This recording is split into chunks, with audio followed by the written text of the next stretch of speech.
The heavens proclaim the glory of God. The skies display his handiwork, his craftsmanship. Day after day, they continue to speak. Night after night, they make him known. They speak without a sound or word. Their voice is never heard, yet their message is gone throughout the earth, and their words to all the world. Good morning.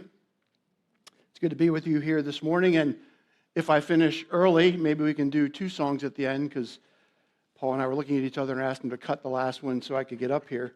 And you laugh because I said if I finish early, so I get it. Yeah. We'll see how it goes. Like Josh Gorman a few Sundays ago, I had the freedom to pick my topic for today's sermon. And so I decided to consider something that's been rolling around in my brain for a while now. With my background as a physics teacher, I sometimes like to incorporate what humans have learned about our universe through science to teach biblical truths. And that is what I hope to do today. This will be part science lesson, no yawning. And part sermon, no yawning. I feel that verses like these give justification for this approach. Well, what do these verses say? Look at the descriptions of the purposes of creation in these verses, given to us by God through the psalmist. What is creation designed to do? To speak to us about God and who he is and what he is like. One question for us today, I would ask, is knowing this about creation, are we listening? God also warns that it is a big mistake to miss the message. Romans 1 is perhaps the most important text for justifying the study of creation for the purposes of learning about our God. Romans 1:19 and 20. They, that is humans, know the truth about God because he has made it obvious to them. For ever since the world was created, people have seen the earth and the sky. Through everything God made, they can clearly see his invisible qualities, his eternal power and divine nature, so they have no excuse for not knowing God. God is displaying himself to us all the time through creation. And so there will be no one who can claim that they did not have a chance to know God this side of heaven, because he has revealed all we need to know about him in creation. Do we spend enough time thinking about that truth and the impact it should have on our daily lives? I find this particular statement about the design purpose of God in creation amazing. Through everything God made, they, us, can clearly see his invisible qualities, his eternal power, and divine nature. God designed the universe in such a way that it reveals everything we need to know about him if we are willing to look for him and find him. All parts of creation speak to us about God, and God does not make it hard to see. Everything we need to know about God, even his invisible qualities, are revealed in creation. This should give us motivation to study nature and even learn secular science. Because as believers, we can look beyond the purely physical explanations of what we observe in nature and find elements of our God there. And personally, I find that exciting. I'm kind of glad I was a physics teacher for that reason. I'm afraid that Satan has deadened our view of the universe as something that can be explained by solely natural causes if we study it long enough. Nothing to see here, Satan says. And he convinces us in our pride that because the universe is understandable by us, that it's pretty simple. Satan wants to remove the wonder of an amazingly complex universe God has made with a purpose, to reveal himself to us in it. So let's avoid that trap of Satan. Of course, this means that we must be curious. We need to put ourselves into nature to see it for ourselves. It's easy to see online these days amazing pictures or videos of our world, or the television, Blue Planet shows. But pictures and videos never do creation justice. I know because I was present when every one of these pictures were taken. Yes, we were in the path of a grizzly bear with 3 cubs. And we survived to tell the story. And I swam with that turtle. And we saw those buffaloes. Pretty cool.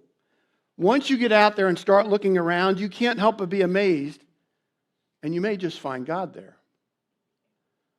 By the way, we don't need to go far to be impressed with nature. Let yourself see what's right in front of you, in your backyard, maybe in your dining room, maybe right in your front yard. Be impressed by it. This flower here, we took it out west. I was fascinated with flowers out west. I was taking pictures all the time, and I imagine that a majority of them were weed flowers, right? And we don't get very impressed with weed flowers in our own yards. In fact, they're kind of aggravating. But have you ever stopped to consider a dandelion? Like how amazing it really is? How it propagates itself with those things that fly off into the wind? I mean, that's amazing stuff. And there's probably some biblical principle there that I haven't thought of. Maybe that'll be a future message. I mentioned in Breaking Your Bread a few weeks ago, the flowers in our sunroom at home, the orchids. I mean, I see them every day, so I tend to take them for granted. But if you ever stop and look at them up close, I mean, they're amazing. And you know what we do to make them grow? We add water once a week? Once a week. Some people use ice cubes. Put an ice cube on it, and it grows. Now, I have to have the right temperature, and we happen to have a favorable sunroom. But that's all Beth and I do. We water the thing, and it produces these flowers over and over and over again. It's crazy. So I'd encourage you to let yourself ask questions. It's certainly good to ask questions and to look for answers. It is natural for us to ask why, but we can ask why so much that we've become discouraged by what we actually don't know. The fact is, we as humans don't know very much at all about the universe in which we live. But that should not discourage us from being impressed by the little bit that we do know. I don't know what the world thinks of me, but I see myself as a boy playing at the seashore and entertaining myself there by finding a smoother pebble or a unique seashell, while the great ocean of truth, full of better stones and more beautiful seashells, lay all undiscovered in front of me. Sir Isaac Newton. Is that the way you view the universe? That you're impressed with the things you do know and maybe curious about all that we don't know? I do try and pay attention to what they're discovering in science, and it's amazing how often you hear them say, well, maybe we didn't have this right. We find this new thing, and it seemed to cancel out everything we thought was true. It just shows how little we do know. Today, I hope to find some of the attributes of God built right into nature. Things we see in nature that agree with what we know of our God from His Word. What is this universe telling us that God, who made this universe, designed that revelation into Himself, right into creation? What I want to consider today is one part of nature that seems to confirm some of the things we know about God from the Bible. Again, it doesn't say you got to look closely and carefully and work hard at it. What's it say? They can be what? Clearly seen. It's obvious. Just look. You may recall that Joel Leininger has been doing a message on the attributes of God, and that's what we're going to try and find today in nature. Does nature itself confirm some of those attributes of God? I have 2 purposes in this message today. First, to encourage the Christian in their faith. God has told us we can find Him in creation, and it turns out that the more science discovers about the universe, more these discoveries reveal about Him. This is encouraging and really cool. And secondly, for the skeptic of Christianity. I want to challenge you to look at the universe with honest eyes. Yes, You can argue that I'm picking and choosing elements of creation that happen to parallel the biblical description of God. I get that. But at some point, the number of things revealed becomes less and less the imagination of an old physics teacher, and maybe, just maybe, are actually things put in nature by God to show you who He is and what He is like. I would ask that you keep an open mind and hear me out today. Let's pray. Father God, you are good. We know that, Lord, because the creation you made is so good to us. How little we do to sustain ourselves. We open our mouths and take a breath and oxygen comes in. How does that happen? We get up in the morning and the sun is there warming us and we get the energy we need to survive on this rock in the middle of space. Lord, our nerves fire electricity through our bodies and at a simple thought, we climb out of bed in the morning. God, you are good. Lord, we love you. We pray that this time together would be profitable. Help it to be clear. Help us to understand more of who you are. We ask this in Jesus' name. Amen.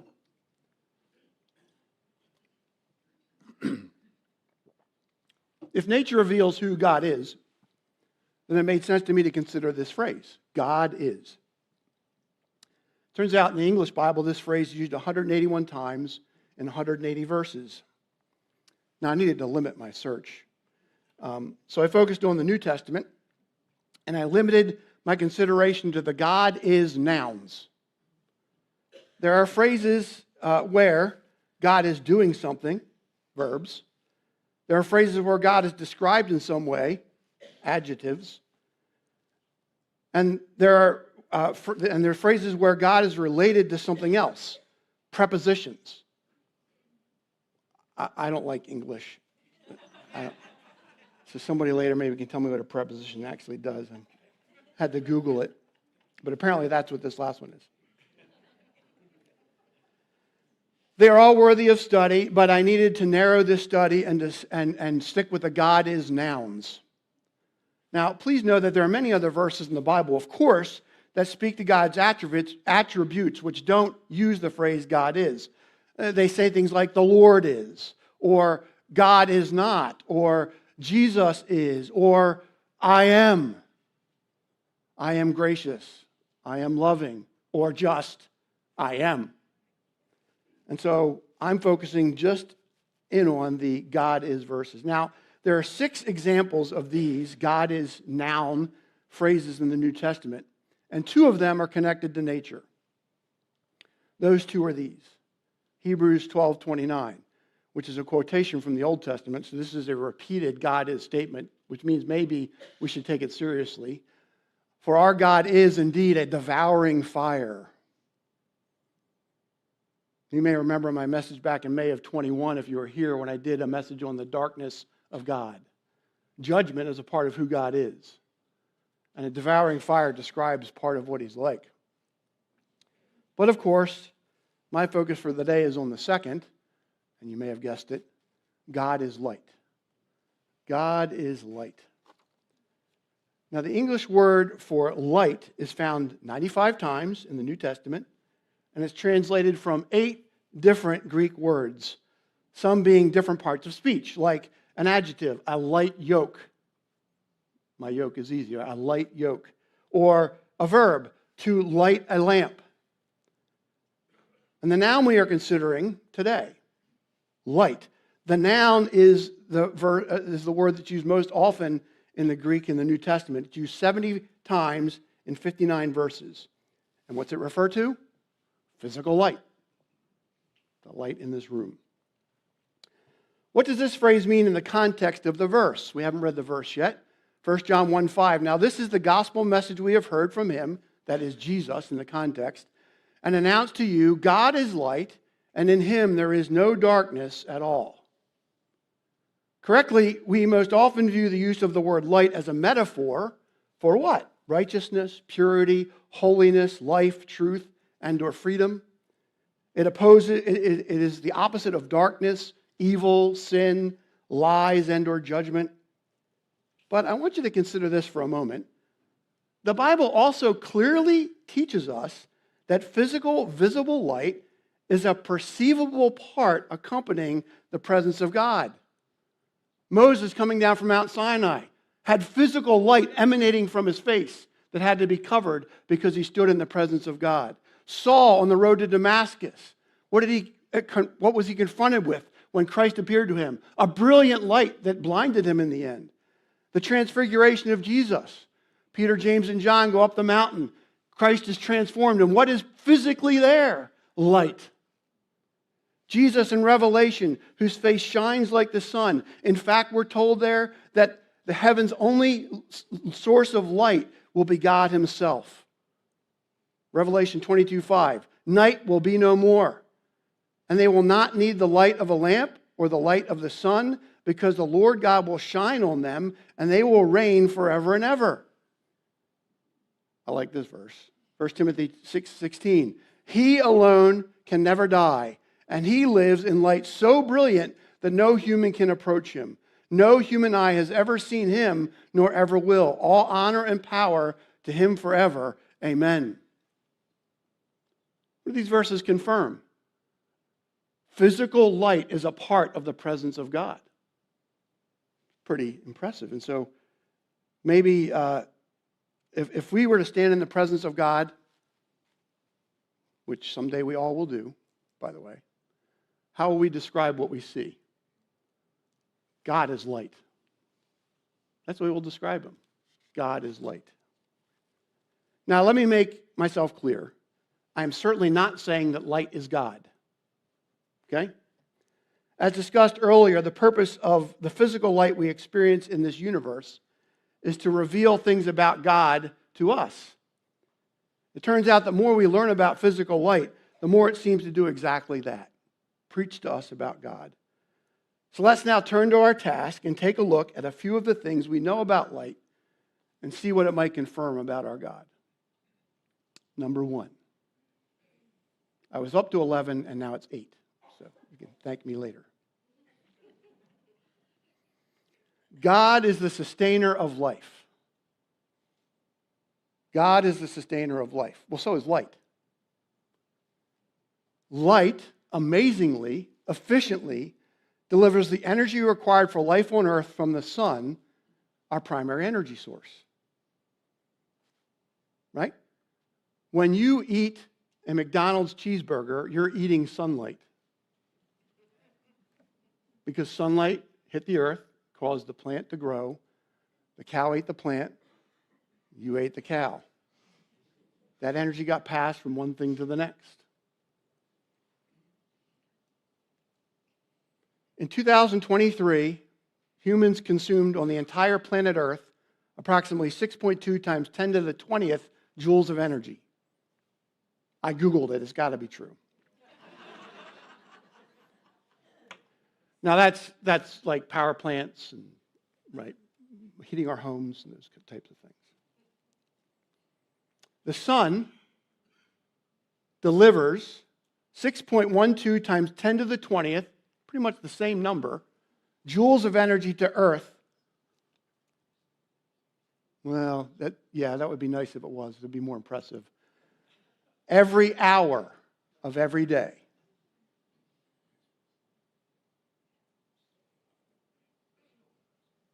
Still impressive. Now consider that. Now, that energy gets used by the earth. It grows plants, it creates weather, it's doing all the things that we need to survive on this planet, right? But if we erected a whole bunch of solar cells, we could collect a lot of that energy too and use it for the things that we do. I have them on my house, actually. I guess I'm doing that. But consider for a moment, here's the sun, and here's us, a pinhead. How much energy is going off into the universe unused? I mean, that's mind-blowing.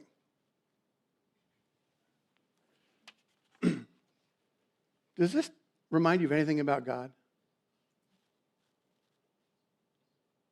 God is the abundant sustainer of life. Ephesians 3:20. Now to him who is able to do what? Exceedingly abundantly, above all we could ask or think, according to the power that works in us. 2 Corinthians 9:8. And God will generously provide all you need. And then you always have everything you need and plenty left over to share with others. It's amazing. John 8:12. Jesus spoke to the people once more and said, I am the light of the world. If you follow me, you won't have to walk in darkness because you will have the light that leads to life. Does light speak to us of our God? Sunlight leads to life. God's light leads to life. God is light. I find that pretty amazing. It seems to me that light is shouting about our God. 1b. I guess I lied, there's 9.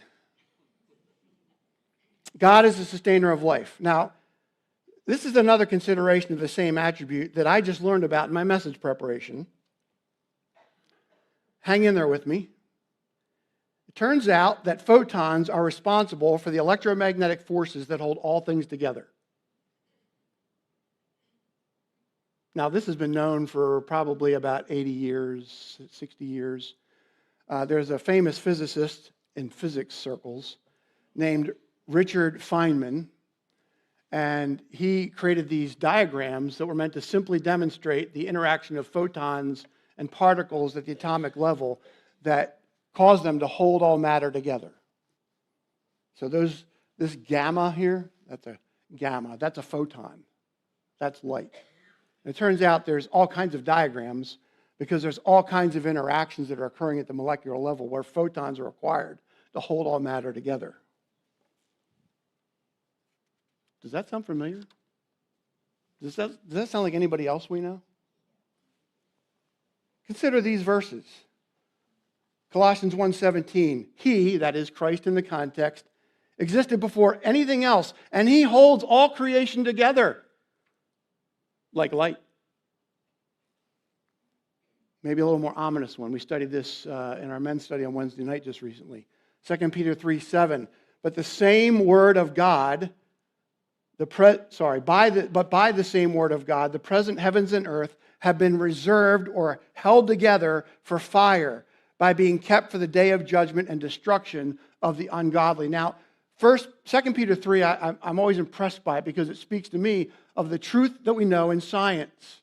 That when you let go of the things holding matter together, you get a whole lot of praising coming out. Nuclear reactions. What happened when they dropped the atom bomb? The forces holding the uranium atoms together were broken, and you get a whole lot of energy out. So, when God stops holding things together, when photons stop working at his command, the universe is going to melt with a fervent heat. I mean, the Bible says that's going to happen. How did they know that when they wrote that 2,000 years ago? They weren't very sophisticated, were they? We know so much more now. Well, we do know that they were right, that if you let go, you get a fervent heat. Next attribute of God. God is triune. There are a whole lot of symbols like this out there, right? Different versions. This is probably the most basic, trying to represent the Trinity. Right? You've seen lots of these. Well, it turns out that light is also triune. Light is made up of 3 primary colors, red, blue, and green. So what happens if we put those 2 images together? So I'm going to move the green over top of the blue and the red over top of the blue and green. And what is produced? White light.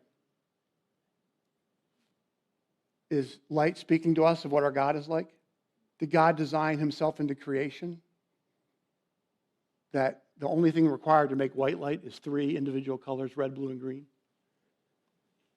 Now, by the way, this is a slight aside. Our eyes are amazing machines. I don't know if you know this or not, but in the back of your eyeball, you have about 6 million what are called cones.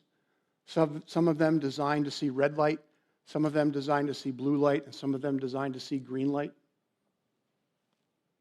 And when the light hits your eye, it's like a really sophisticated camera, And those nerves process how much red, blue, and green are together. And by the way, you'll note that when I mix different colors, I get other colors, cyan, magenta, and yellow in this case. But if I change the intensity of any of those colors, red, blue, or green, you'll get any color you want. And your eye can receive that information, send a message back to your brain, process it as an image, clean the back of your eye, and then get another image and send it back again. And it's like sending a movie to your brain. That's happening, I don't have the number down, but a lot of times a second, your new image is being sent to the back of your brain so that we see smooth motion. I mean, that by itself is mind-blowing. You're going to argue that that complex machine happened by a random chance combination? And maybe that also means that we're designed to see God. I don't know. Maybe I'm stretching it a bit. By the way, also, if you don't know this, stage lighting, red, blue, green lights. If you've noticed that before, why is that? Because they can make any color they want on the stage by combining different amounts of those lights. The phone screen, television screen, iPad screen all have pixels. A pixel is made up of 3 smaller light elements that are red, blue, and green. And they're really tiny, and it's pretty impressive we can design those things. But that's all that's on your screen is red, blue, and green dots. They just engineer it to control how much red, blue, and green. You put all those dots together, and you get the image that you see. And they refresh it, and a new one's put up there, and it does it fast enough refresh rate that you see it as a movie, let's say. But it's just red, blue, and green light combined together. Anyway, I like this stuff. Do we see this threefold attribute of God in Scripture? Yeah, multiple times. Look at Acts 2, 32 and 33. Then Jesus, God, raised up, and we are all witnesses of it. So then, exalted to the right hand of God, and having received the promise of the Holy Spirit from the Father, He has poured out what you both see and hear. There's all three of them together, Father, Son, and Spirit. And I'm not going to go so far as to say why Jesus might be red, or God might be blue, or the Holy Spirit might be green. You can do that on your own. Attribute number 3. God's attributes and ways are limitless. Have you ever been confronted by this? I mean, I like that when we keep our house nice and paint walls, but I really struggle with picking colors. So, and I had a little too much say the first time we painted our house, and thankfully, wiser minds came in later and changed it, if you remember what my house used to look like. But in any event, as I just shared, color has to do with different combinations of the red, blue, and green, different intensities of each, and you can make any color that's on this wall, except black. Black is the absence of light. Black absorbs all light, so it doesn't reflect anything. That's maybe a whole other topic. Scientists say that there are at least 10 million different colors. And that could go to infinity based on the fact that every human being sees color slightly differently. So there are a lot of colors. Also, I don't know if you know this or not, but visible light is actually a part of a bigger spectrum called the electromagnetic spectrum. Light lives right in the middle as a very small segment of the whole electromagnetic spectrum. All these different things are different forms of light, technically. We think of light as visible light, but they all fall into the category of light. They have many things in common, not the least of which is the speed of light. All these waves travel at the speed of light. Radio waves, microwaves. Certain people in this room like microwaves and working with them. Your cell phone is the size it is because it broadcasts in microwave frequencies. The antenna inside has to be that length. I don't know if you know that or not, but I always found that fascinating. Infrared, the red lights at the restaurant, keeping things warm. We like infrared this time of year. Ultraviolet, right? X-rays, gamma rays. The list is endless, right? The different frequencies of light and wavelengths of light are endless. Does that sound familiar? Is light telling us anything about God? Romans 11, 34 and 35. Oh, the depth of the riches and wisdom and knowledge of God, how unsearchable are his judgments and how fathomless his ways. For who has known the mind of the Lord, or who has been his counselor? Just like the various qualities and characteristics of light are inexhaustible, so this is true of our God. Again, God has designed into physical light revelation about himself. How about this? Have you ever seen a scene like this outside? One thing you may notice is that when the light comes through the clouds, it's traveling in a straight line. Now, it turns out that this is another feature of light, one that's really important, actually. Once light is emitted, an individual light photon will travel in a straight line unless something interferes with its motion. So, I'm shining a laser to the back wall. Can anybody see it traveling through the room? No. The reason you can't is because the laser is designed to emit light in a particular direction, and it never varies from that direction. The lights in this room are randomly throwing photons in all directions. So that's why we can see them. But, of course, this laser beam is, in fact, shooting a beam of light. Happens to be green light in this case. By the way, I think this was mentioned in Breaking the Bread this morning. Our vision depends on this quality of light. Depth perception comes because your brain knows that light travels in straight lines. Now, it can be fooled, but when you look at something, the way you know how far away it is without thinking how far away is the light that comes off of something like this chair. It's because we have binocular vision. One ray from that chair comes to this eye, one ray comes to this eye. My brain assumes in a straight line, and your brain, in essence, traces back to where they intersect. It says, oh, that's close because of the crossness of your eyes. The farther away you get, the more your eyes go this way, it must be farther away.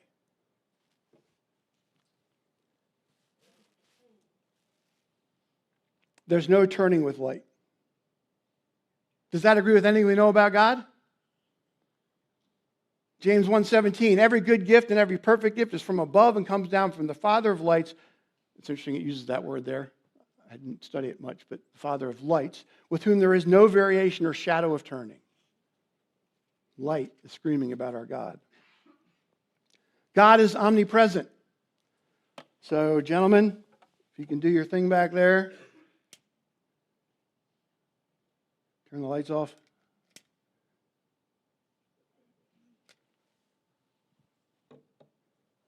Raise your hand if you can see the candle at the podium. Raise your hand high if you can see a candle lit at the podium. Now, I can't see who's raising their hand, but I'm assuming that you all have your hand raised. Turn the lights back on. What does that mean? Now, this one I have a hard time understanding because I tend to think of light as this photon, right? So photons are leaving this candle going in all directions. I get it. But they're spreading out like a pincushion. So there should be gaps between the ends of the pins, shouldn't there? Shouldn't there be a spot in the room where you couldn't see the light? Does that make sense? This is what my brain's thinking. But the fact is that light from this candle is hitting every single spot in this room that's in line of sight of this candle. This light is filling the space. We could put this on the field of a stadium, and everyone in the stadium could see it. You see, well, eventually you get far enough away that you don't see it anymore. Well, that's the receptor's problem.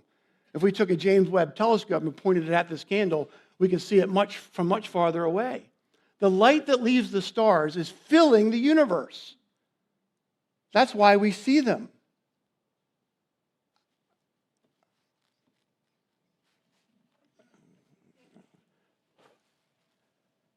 Does this speak to us of our God?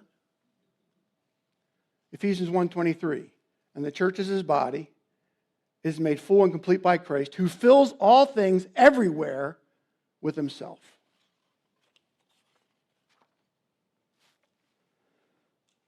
God is omnipotent, supreme. One of the characteristics of light is its speed. It turns out that the speed of light cannot be reached or exceeded. It's been proven. The reason for that is it takes either infinite time to reach the speed of light or infinite energy, neither of which are possible.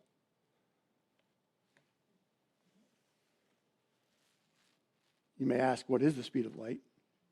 670 million miles an hour. If you put a fiber optic cable around the equator of the Earth and hit it with a laser beam, the light would go around 7.5 times in a second. That's pretty fast. But we can't reach this speed. The speed of light is the apex. You can't go any higher. You can't reach that magnitude. Does that sound familiar? Hebrews 6:13, for example, there was God's promise to Abraham, there was God's promise to Abraham, since there was no one greater to swear by, God took an oath in his own name.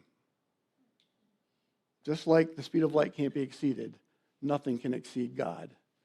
God is omnipotent and supreme. God is timeless. I learned a little bit more about this myself in this presentation. And this is one I think about God we have trouble understanding. And isn't this outside of the bounds of our universe? There's nothing on the universe that's timeless, is there?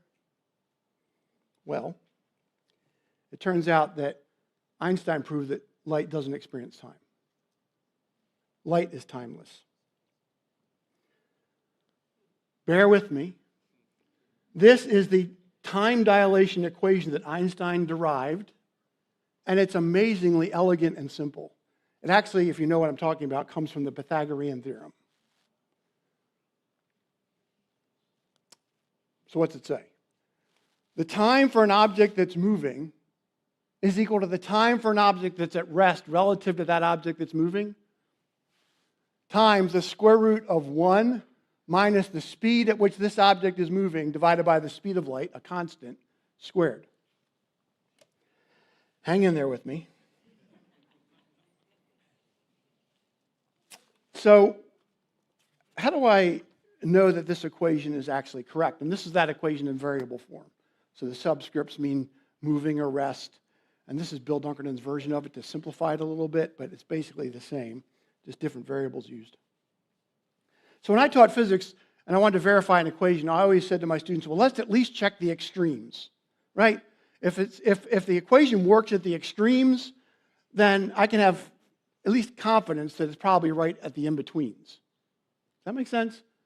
So what's an extreme for testing this equation? For V is the variable, right? How fast something's moving determines the time it's experiencing. So what's an extreme that an object can be doing? Nothing, right. So let's check that extreme. An object is not moving. So here's the equation. Bear with me. V is 0. 0 divided by anything is what? 0. 0 squared is what? 0. 1 minus 0 is what? Careful. 1. Square root of 1 is what? 1. And so the time for the object that's moving, that's not moving, is equal to the time for the object that's not moving. Your clock and my clock agree. That's what that says. Now, it turns out that scientists have proven that the in-between cases work. They've done experiments to show that your clock depends on your speed.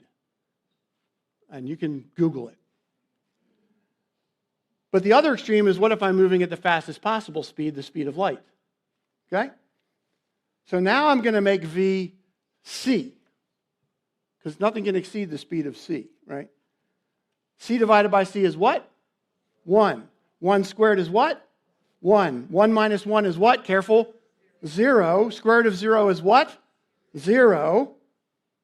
So what's this equation telling me? So if my time at rest is 1 day, what's the time the moving object experiences that's moving at the speed of light? 0 time. What if my time is 1,000 years? 1,000 years times 0 is what? 0. Does that sound familiar? That a day and 1,000 years are the same? Now, this kind of opened my mind to that. This preparation helped me understand that verse better, right? But you must not forget this one thing, dear friends. A day is like 1,000 years to the Lord, and 1,000 years is a day. And I would wrestle with, well, is he talking about literal days? Like is a day for God 1,000 years kind of? And can I take that back to Revelation 1? No. The point is, from the equation, I could put in 1,000,000 years. 1,000,000 years for God is 0 time. 1,000,000 years for us is no time for him. And by the way, at risk of blowing your minds, that also implies that light is able to be at all places at once. You can Google it. God is timeless. Isaiah 57:15. The high and lofty one who lives in eternity, the Holy One. John 8:58. Jesus answered, I tell you the truth, before Abraham was even born, I am. God is eternal. God doesn't experience time. God is not up there tapping his clock saying, when is this going to be done? And I think a correct understanding of that has huge implications. Huge implications. In any event. Number 8, last one. We're not going to get 2 songs in. The invisible God is revealed in Jesus Christ the man. This one I also kind of discovered recently. Light changes when it's observed. So it turns out that Newton said that light travels in corpuscles, photons we call them today. But there was no way really to test that until a guy named Thomson came along. He said, well, that means if I pass light, a single source of light, through 2 slits, you should get a pile of photons here and here. Does that kind of make sense? Right? It's like sand going through 2 slots. You get a pile under each slot if it's a particle. It turns out that Thomson found out light actually does this. It forms a wave pattern. You can Google it. It has to do with interference of waves. Pond waves will do the same thing if you have 2 sources producing waves in a pond. You get peaks adding together and valleys adding together, and you get these bright and dim spots. So this told Thomson that light is not a particle, it's a wave. But then Einstein came along and said, wait a minute, light really is a particle. And so they went back to this experiment and said, well, why doesn't it seem to show that? So this is what they did. Makes sense. They took some photodetectors, they had technology now, put them into the experiment and said, we want to see where the photon goes. So which slot does it go through? And it turns out that when you add the photodetectors, this is the pattern you get. Now, science has no idea why this happens. But when you try and observe light, like the actual individual light photons, they start behaving like photons. You can't see the amorphous form of light, the wave part. Does that sound familiar? Jesus said, I have been with you all this time, Philip, and yet you still do not know who I am. Anyone who has seen me has seen the Father. Why are you asking me to show him to you? Colossians 1:15, Christ is the visible image of the invisible God. When we try and see God and put him in a box and detect what he's doing, light points us to Jesus. He's the one that matters. If I try and focus too much on seeing God, I may think I've grabbed onto something about himself, but that degrades the breadth of who he really is. And it turns him into something else. Now, I'm starting to cross metaphors here, I get it, but I was impressed with this idea that light itself shows that when I try and observe it, all I can really see is the photon or physical part. And when I try and observe God, the only part that's perceivable to me is Jesus. Is Jesus. Now, there's a lot more to say about light, and I had to leave a lot of things on the cutting room floor, but I hope I've accomplished my goal. Christian, are you encouraged? The next time you're feeling dry in your walk with God, the next time he feels distant, try interacting with light. Turn your face to the sun. Why is it that when I do that, it's a spring day, and I turn my face to the sun? I can't look at it, but I turn my face toward it, and I just... Right? And that should remind you, that's what God wants. He's there.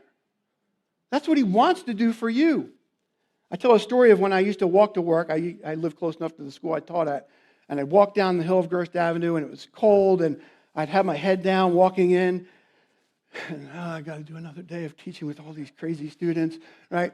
And one morning, it was like the Lord said, hey, Bill, look up. I had my eye on the asphalt, and I looked up and saw the sunrise. It was like a breath of fresh air. Watch a burning candle and be reminded that the light from it is telling you about God. Just as the light fills the room and gives you a sense of security and warmth, so your Heavenly Father is there too. He is there. He wants to provide the same. Receive it. A sense of warmth, of security. If one believer is encouraged in their fellowship with God because of the reminders of Him found in light today, and that you could find more on your own, then it's worth talking about them today. For the skeptic, I hope this sermon has caused you to consider the possibility that creation is proclaiming there is a God and that He cares about us. The God described in the Bible is the same God creation is proclaiming. Let me share this one last verse. John 8:12. Jesus spoke to the people once more and said, and we read this earlier, I am the light of the world. If you follow me, you won't have to walk in darkness because you will have the light that leads to life. The amazing thing to me is that God decided to reveal Himself in an even greater way than through creation. He decided to reveal Himself to us by actually coming to earth as a human and live with us as a humble servant. That's who Jesus is. God is light, and Jesus claimed also to be the light. And so He was claiming to be incarnate God. I submit to you that the best choice you could ever make in this life is to choose to do what this verse says. Follow Him as your Savior. If you do, He will lead you into the light of relationship with God. Make that choice today. I'm going to close in a word of prayer. If anybody wants to talk to me more about this afterwards, I'll be around for a bit, so I'd be happy to chat about these things if you're interested. And then, if you want to close in a song? No? Okay. So we're cutting all kinds of songs today. So I'll just close in a word of prayer. And we were going to sing How Great Thou Art, so you can think of the words of that song as you leave today. Dear Father God, again, we are just amazed at who You are. Forgive us, Lord. Forgive us for so often putting blinders on, making ourselves the priority, making our worries and concerns so important that we miss out on seeing You in a flower, in a baby, in a bird, in a sunrise, in a rainstorm. All of those things speaking to us about Your greatness, about Your good provision, about Your love and care for us. Lord, may we have a right perspective. May we be encouraged today. Thank You that Your word is true, that we can examine creation and find You there. Lord, and we acknowledge that You have given it to us as a picture of who You really are. And Lord, it only allows us to scratch the surface of who You are. Lord, I pray that everyone in this room this morning has the hope of knowing that when this life is done and when this creation is finished, they will be with You in Your light, in Your presence forever, in a place of timelessness with You. Lord, and if anyone doesn't have confidence of that for themselves, help them to ask. Help them to look. Help them not to be deceived by Satan, deceived into laziness. Lord, again, thank You for Jesus. Man, you gave us light when You created this place, but then You gave us Jesus. Lord, what a great gift. Thank You for this time together this morning. Take us all home safely. Trust that everyone here has been blessed in some way. Help us all to recall these things and not forget them, and use them in our walk with You even this week ahead. We pray these things now, asking You to take us in Your care. In Jesus' name, amen.